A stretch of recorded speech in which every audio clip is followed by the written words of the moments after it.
Assalamualaikum warahmatullahi wabarakatuh. Salam bahagia Bapak dosen yang saya hormati.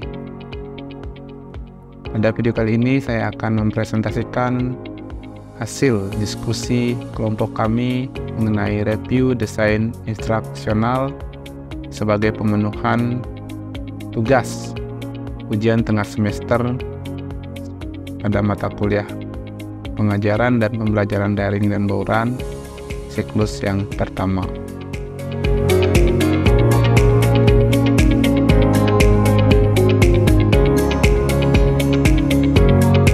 Adapun yang akan kita bahas pada video kali ini adalah beberapa model pembelajaran yang dapat diterapkan pada pembelajaran daring dan bauran. Di antaranya yang pertama yaitu problem based learning, yang kedua project based learning, yang ketiga discovery learning, yang keempat digital storytelling, dan yang kelima literatur cycle. Mari kita lihat satu persatu rancangan desain instruksional pada model-model pembelajaran tersebut.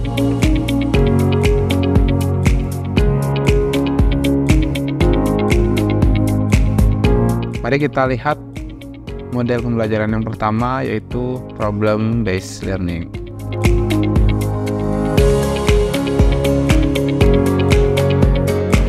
Kita mulai dari informasi umum berupa nama sekolah, mata pelajaran, kelas, tema, atau materi, serta alokasi waktu. Jadi untuk desain ini dibuat untuk sekolah SMA Negeri 4 Kendari pada mata pelajaran matematika kelas 10 pada semester ganjil untuk materi sistem pertidaksamaan linear dua variabel dengan alokasi waktu 3 kali 45 menit. Capaian pembelajaran pada rancangan ini adalah pada akhir fase E, peserta didik dapat menyelesaikan sistem pertidaksamaan linear dua variabel dalam menyelesaikan masalah.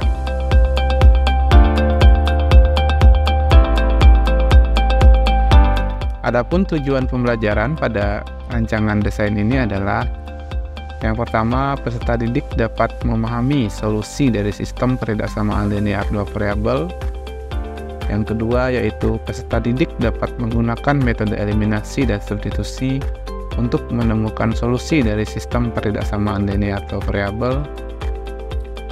Kemudian yang ketiga, peserta didik dapat memodelkan permasalahan kehidupan sehari-hari ke dalam sistem pertidaksamaan linear dua variabel.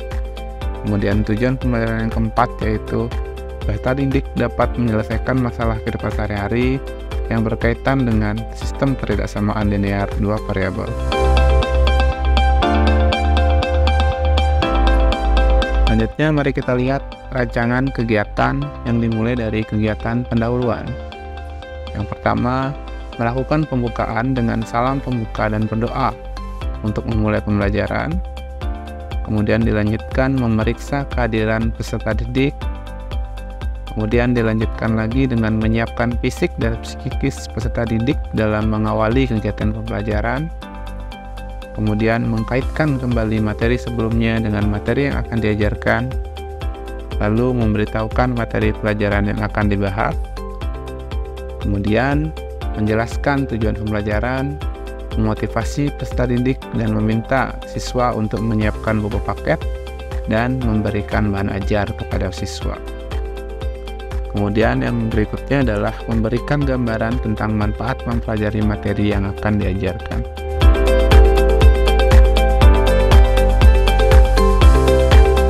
Lalu pada kegiatan inti, kita menggunakan sinteks problem based learning, yaitu dimulai dari orientasi siswa pada masalah.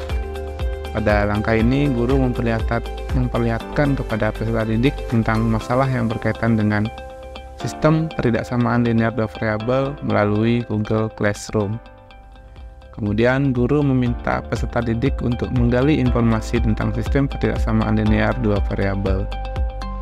Kemudian, guru bersama peserta didik membahas contoh soal yang berkaitan dengan sistem pertidaksamaan linear dua variabel yang telah dibagikan melalui WhatsApp.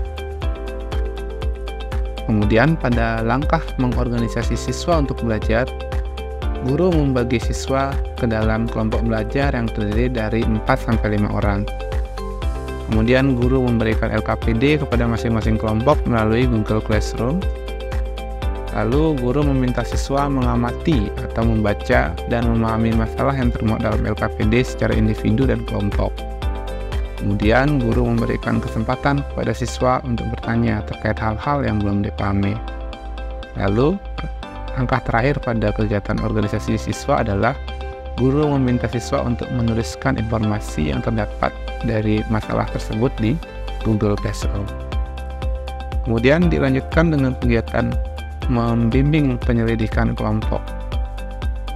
Secara berkelompok, siswa diminta mengerjakan LKPD dan mengumpulkan dalam Google Classroom dengan durasi pengerjaan 45 menit. Kemudian langkah berikutnya adalah mengembangkan dan menyajikan data. Pada langkah ini, guru meminta siswa menyiapkan laporan hasil diskusi kelompok melalui Google Classroom, lalu meminta perwakilan dari kelompok untuk maju mempresentasikan hasil diskusi kelompok di depan kelas.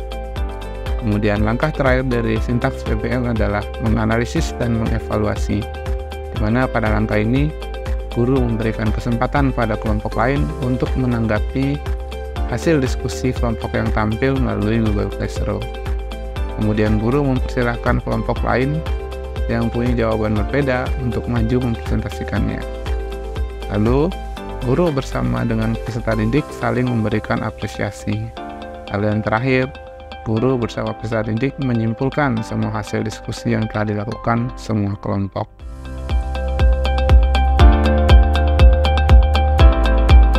Kemudian pada langkah penutup, guru melaksanakan post-test terkait materi yang telah dipelajari.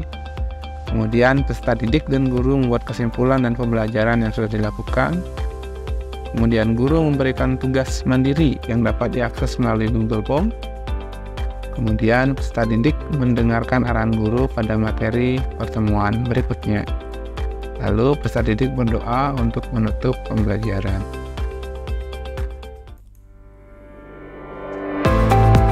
Sekarang mari kita lihat bagaimana review desain instruksional pada model pembelajaran Project Based Learning.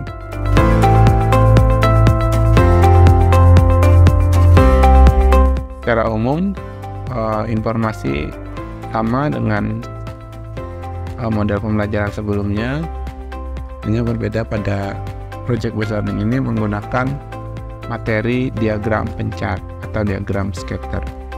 Adapun capaian pembelajarannya, yaitu pada akhir fase E, peserta didik dapat menggunakan diagram pencar atau diagram scatter untuk menyelidiki hubungan data numerik.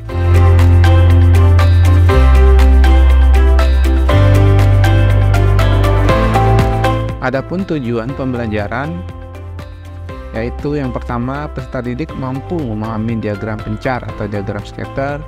Kemudian yang kedua, peserta didik mampu membuat diagram pencar atau diagram scatter untuk menyelidiki hubungan data numerik.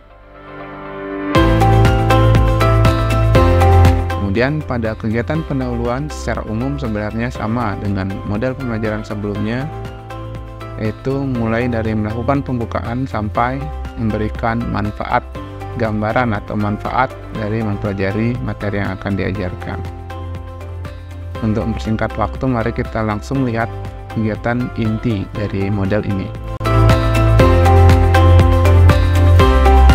Pada kegiatan inti, kita menggunakan sintaks model pembelajaran PJBL, yaitu yang pertama, menentukan pertanyaan atau masalah utama.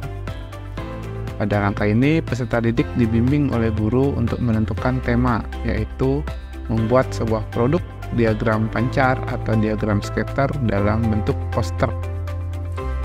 Lalu langkah kedua adalah merencanakan proyek. Pada langkah ini, guru menyampaikan informasi bahwa kegiatan belajar ini adalah hasil karya berupa gambar diagram pencar atau diagram scatter yang disajikan dalam bentuk poster.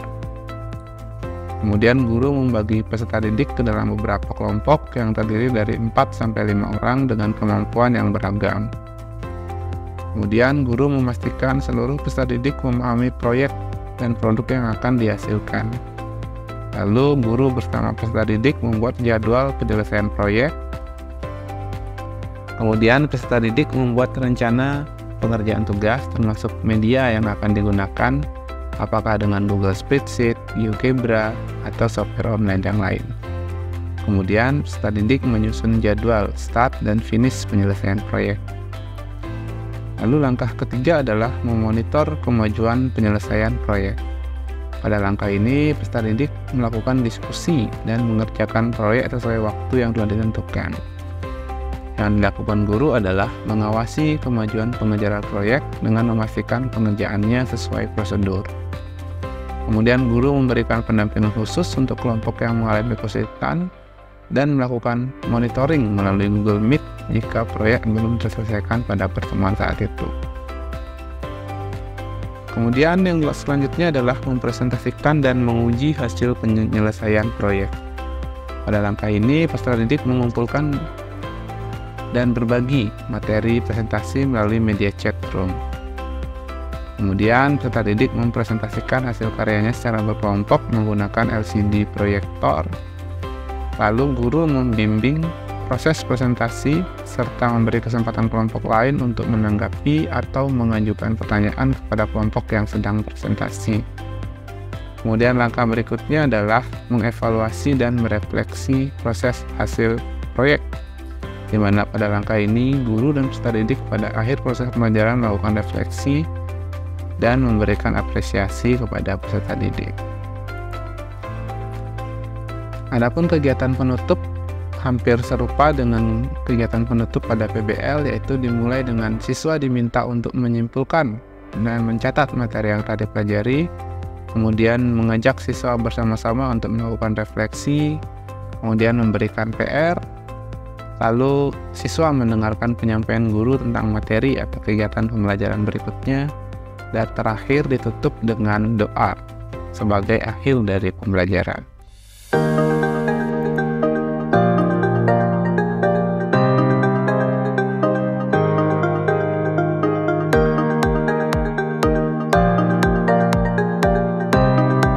Pada akhir fase F, peserta didik dapat menerapkan teorema tentang lingkaran dan menentukan panjang busur dan luas lingkaran untuk menyelesaikan masalah, termasuk menentukan lokasi posisi pada permukaan bumi dan jarak antara dua tempat di bumi. Adapun tujuan pembelajaran pada rancangan ini adalah yang pertama, mendefinisikan pengertian sudut keliling yang menghadap pada busur yang sama dengan tepat. Kemudian tujuan yang kedua, mendefinisikan pengertian sudut pusat yang menghadap pada busur yang sama dengan tepat. Kemudian tujuan yang ketiga, menentukan hubungan antara sudut pusat dan sudut keliling yang menghadap pada busur yang sama dengan tepat. Kemudian tujuan yang keempat adalah menghitung besar sudut pusat dan sudut keliling yang menghadap busur yang sama dengan tepat.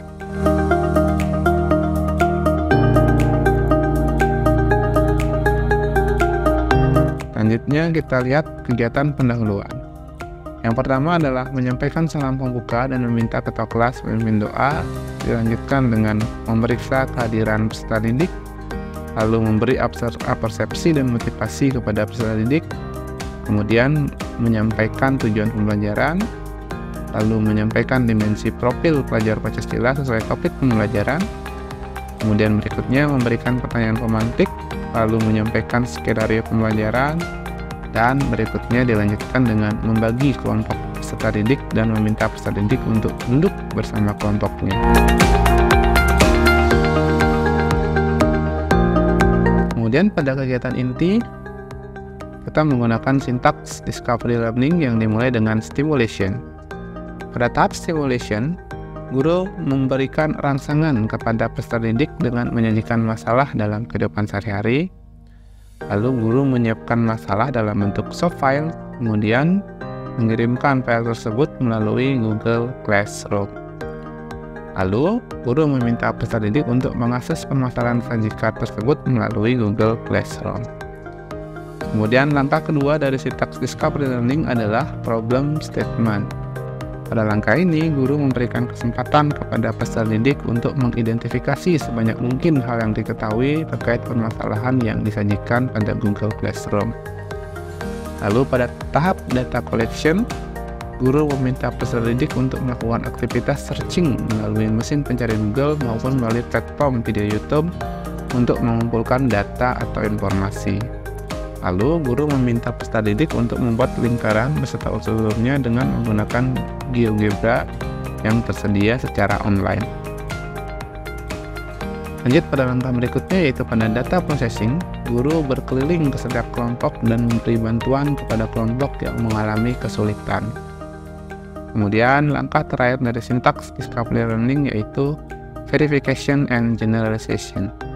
Jadi pada langkah ini, guru memberikan kesempatan kepada peserta didik untuk mempresentasikan hasil kerja kelompoknya, lalu memberikan kesempatan pada kelompok lain untuk menanggapi, seperti memberi pertanyaan, kritik, dan saran kepada kelompok yang tampil. Lalu, guru memberikan penguatan terhadap hasil diskusi, kemudian memberikan kesempatan kepada peserta didik untuk membuat kesimpulan tentang topik yang dipelajari. Lalu, guru memverifikasi kebenaran kesimpulan yang telah dibuat oleh peserta didik tersebut. Pada kegiatan penutup, model pembelajaran discovery learning dimulai dengan guru memberikan asesmen formatif, lalu dilanjutkan dengan guru meminta peserta didik untuk mengakses soal asesmen formatif secara online yang disediakan melalui aplikasi Quizlet. Kemudian, guru mengajak peserta didik melakukan refleksi melalui Google Classroom. Lalu, guru menginformasikan materi yang akan dipelajari pada pertemuan berikutnya, kemudian menyampaikan salam penutup.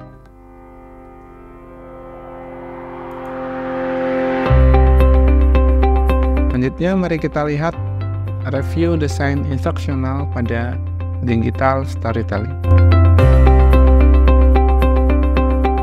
Pada materi ini, kita menggunakan materi matriks untuk kelas 11 semester genap. Adapun capaian pembelajarannya yaitu pada akhir fase F, peserta didik dapat melakukan operasi aljabar pada matriks dan menerapkannya dalam transformasi geometri.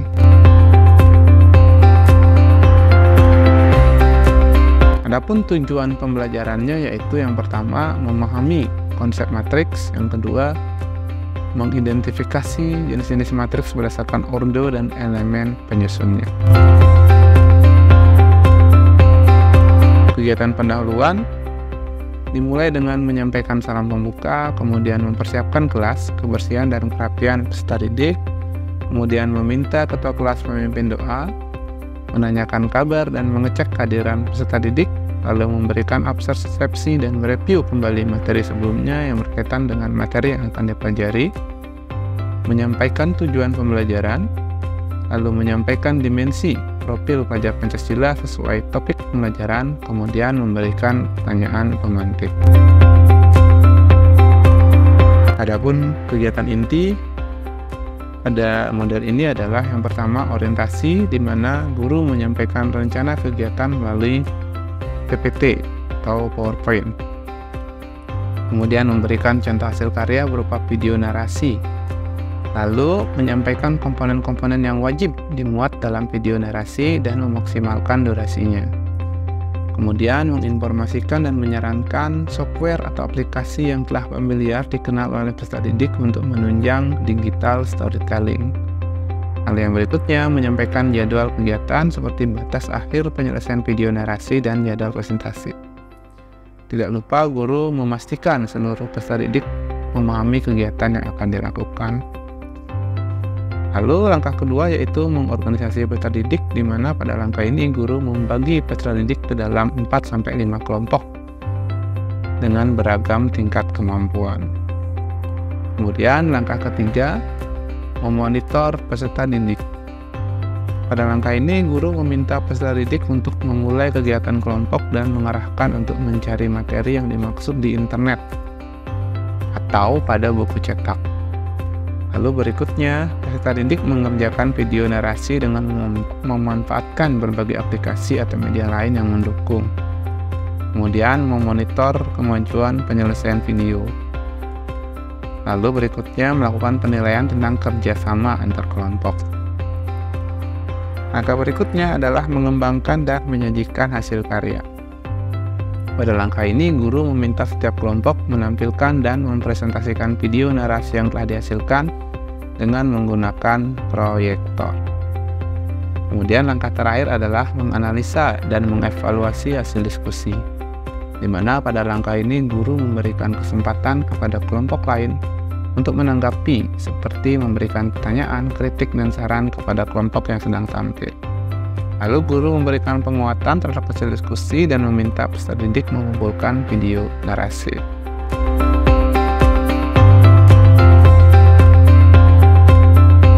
Untuk langkah penutupnya, pada umumnya sama dengan model-model yang lain, yaitu melakukan evaluasi dan refleksi pembelajaran melalui Google Classroom dengan membuat kesimpulan dari seluruh kegiatan yang telah dilakukan, memberikan peserta didik tes formatif sebagai evaluasi pembelajaran, serta melakukan refleksi terkait kegiatan yang telah dilakukan.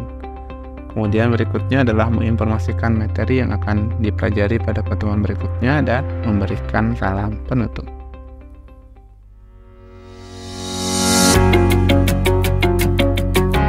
Selanjutnya mari kita lihat review desain instruksional pada model terakhir, yaitu literatur cycle.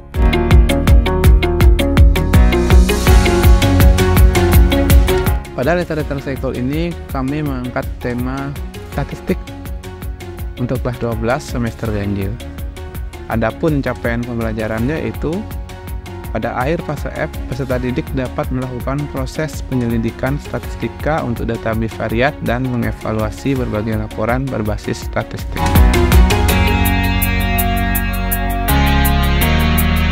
Adapun tujuan pembelajarannya yang pertama yaitu menginterpretasi parameter distribusi data secara statistik, seragam, binomial, dan normal. Lalu tujuan kedua adalah menghitung nilai harapan distribusi binomial dan normal dan menggunakannya dalam penyelesaian masalah.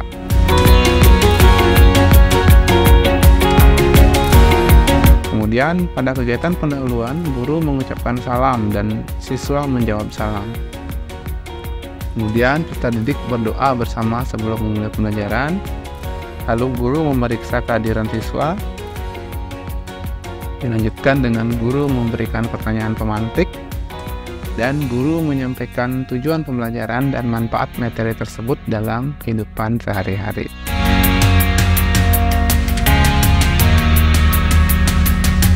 Untuk kegiatan inti, di sini ada 4 langkah utama, yaitu yang pertama orientasi. Pada langkah ini guru memutar video materi statistika yang ada di YouTube dan memperlihatkan artikel mengenai peran statistika dalam peluang dalam kehidupan sehari-hari. Lalu guru menjelaskan ulang mengenai contoh soal dan penyelesaian yang ada di artikel ke papan tulis kelas. Kemudian langkah berikutnya adalah mengorganisasi peserta didik. Guru merekomendasikan beberapa link video atau link materi atau buku yang bisa dijadikan rujukan untuk siswa belajar. Kemudian guru membagi peserta didik menjadi 5 kelompok. Kemudian guru membagikan kertas berisi 3 butir soal kepada setiap kelompok. Kemudian dilanjutkan dengan guru mengarahkan peserta didik untuk memilih menggunakan sumber link video, link artikel, atau link buku yang telah diberikan guru sebelumnya. Kemudian pada langkah ketiga, guru melakukan monitoring peserta didik, di mana pada langkah ini guru keliling untuk melihat kelompok yang sudah selesai mengerjakan soal yang diberikan. Lalu guru mengarahkan 3 peserta didik dari perwakilan kelompok untuk maju ke depan. Ada yang mengerjakan soal pertama, soal kedua, dan soal ketiga. Kemudian yang berikut adalah menguji hasil dan evaluasi. Pada langkah ini guru memberikan kesempatan kepada kelompok lain untuk memberikan tanggapan terhadap hasil jawaban yang dipresentasikan oleh kelompok yang tampil. Kemudian guru mengarahkan semua kelompok untuk melihat letak perbedaan jawaban dan memastikan jawaban mana yang paling tepat dari masing-masing kelompok. Lalu kemudian guru memberikan penguatan terhadap hasil diskusi. Kemudian pada langkah penutup, guru memberikan kesimpulan dan quote mengenai pentingnya belajar materi tersebut dalam kehidupan sehari-hari. Lalu guru menyampaikan materi pelajaran pertemuan selanjutnya dan guru menutup pembelajaran dengan doa bersama yang dipimpin oleh ketua kelas.